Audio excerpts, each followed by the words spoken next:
Have you ever ridden a bike down a steep hill? You might have noticed that you went faster and faster, or that you had to brake very hard to stop the bike.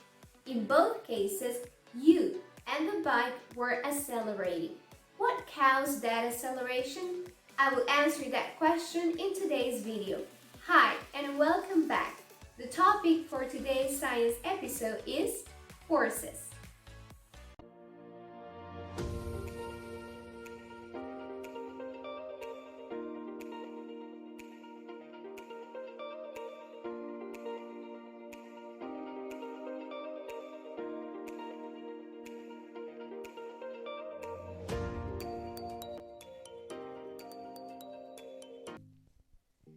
Forces. What is force? Catching a basketball and hitting a baseball with a bat are examples of applying force to an object. A force is a push or a pull. In both examples, the applied force changes the movement of the ball. A force can cause the motion of an object to change. Think of kicking a soccer ball. The player's foot strikes the ball with a force that causes the ball to stop and then move in the opposite direction. Net force. When two or more forces act on an object at the same time, the forces combine to form the net force. The net force is the sum of all the forces acting on an object. Forces are measured in the SI unit of newtons, represented by a capital letter N. Unbalanced forces. Look at the picture. The students are each pushing on the box in the same direction. These forces are combined or added together because they are exerted on the box in the same direction.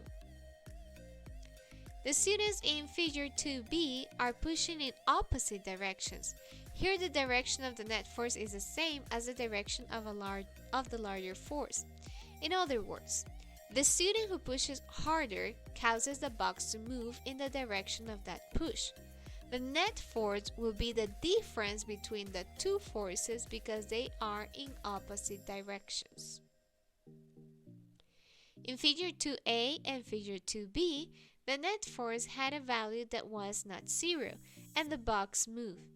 The forces that the students apply are considered unbalanced forces. Balanced forces. Now suppose that the students were pushing with the same size force but in opposite directions. The net force on the box is zero because the two forces cancel each other. Forces on an object that are equal in size and opposite in direction are called balanced forces. Unbalanced forces cause changes in motion. Balanced forces do not cause a change in motion. Friction. Suppose you give a skateboard a push with your hand. After you let go, the skateboard slows down and eventually stops. Because the skateboard's motion is changing as it slows down, there must be a force acting on it. The force that slows the skateboard is called friction. Friction is the force that opposes the sliding motion of two surfaces that are touching each other. The amount of friction between two surfaces depends on the kinds of surfaces and the force pressing the surfaces together. Rougher surfaces have more bumps and can form more microwells, increasing the amount of friction. In addition, a larger force pushing the two surfaces together will cause more of the bumps to come into contact, as shown in figure 4. The microwells will be stronger, and a greater force must be applied to the object. Suppose you have a cardboard box filled with books such as the one in figure 5 and want to move that box.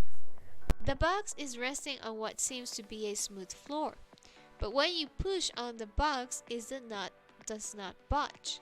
The box experiences no change in the motion, so the net force on the box is zero. The force of friction cancels your push. This type of friction is called static friction.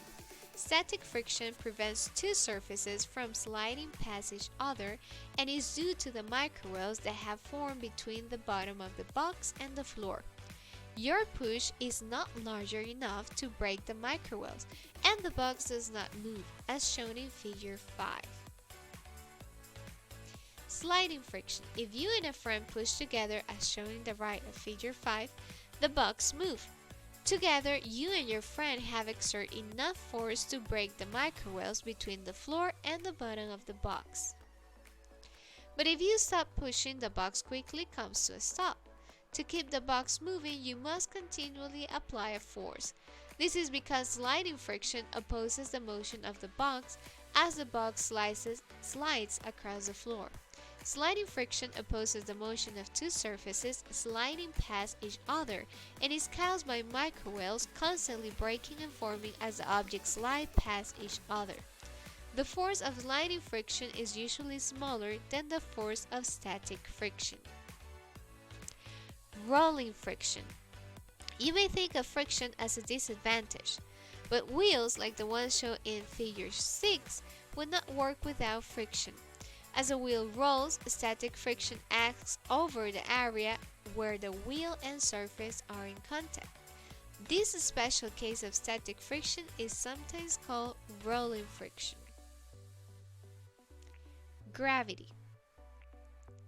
Gravity is an attractive force between any two objects that depends on the masses of the objects and the distance between them. Gravity is one of the 4 basic forces. These forces are called the fundamental forces.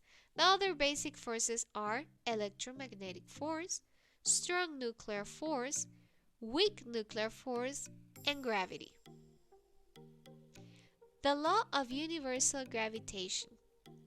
In the 1660s, British scientist Isaac Newton used data on the motions of the planets to find the relationship between the gravitational force between two objects, the objects' masses, and the distance between them.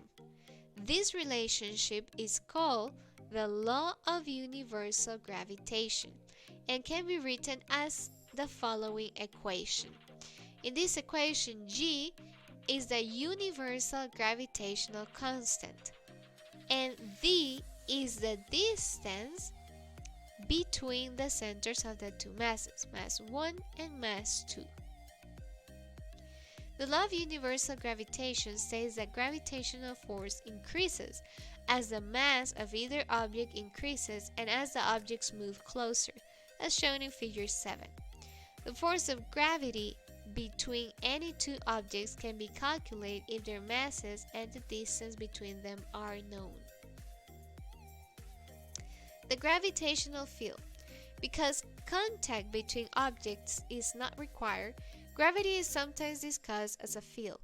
A field is a region of space that has a physical quantity at every point. All objects are surrounded by a gravitational field. Figure A shows that Earth's gravitational field is strongest near Earth and becomes weaker as the distance from Earth increases. Weight. The gravitational force exerted on an object is the object's weight. The universal law of gravitation can be used to calculate weight, but scientists use a simplified version of this equation that combines mass 1, distance 2, and the universal gravitational constant into a single number called the gravitational strength. Here you have the equation. We use Fg for weight because weight is a force due to gravity. Weight has units of newtons because it is a force. The G in the subscript stands for gravity. The gravitational strength G has the units of newtons per kilograms. Recall that 1 newton equals 1 kilogram times mass per square seconds. So, G can also be written in units of meters per second square. Weight and mass are not the same. Weight is a force, and mass is a measure of the amount of matter an object contains. But according to the weight equation, weight and mass are related. Weight increases as mass increases. Weight on Earth. We often need to know an object's weight on Earth. Near Earth's surface, mass 1 from the law of universal gravitation, is Earth mass, and distance is Earth radius. As a result, gravity is 9.8 newtons per kilograms, and this is constant. Actually, I recommend you to memorize this number. Gravity is always the same, 9.8 newtons per kilogram. And to end this video, I have an example problem for you. Solve for weight. An elephant has a mass of 5,000 kilograms. What is the elephant's weight? So we need to identify the weight. We already have the mass, 15,000 kilograms, and the gravitational strength, because remember I told you gravity is constant. It's always the same. So we apply the formula and the answer will be 49,000 newtons. The gravitational strength is about 10 newtons per kilogram, so we could expect the elephant's weight to be about 50,000 kilograms.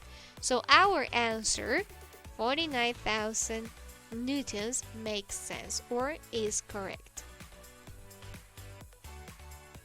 I hope you found this video useful. Thanks for watching, and until the next one, bye!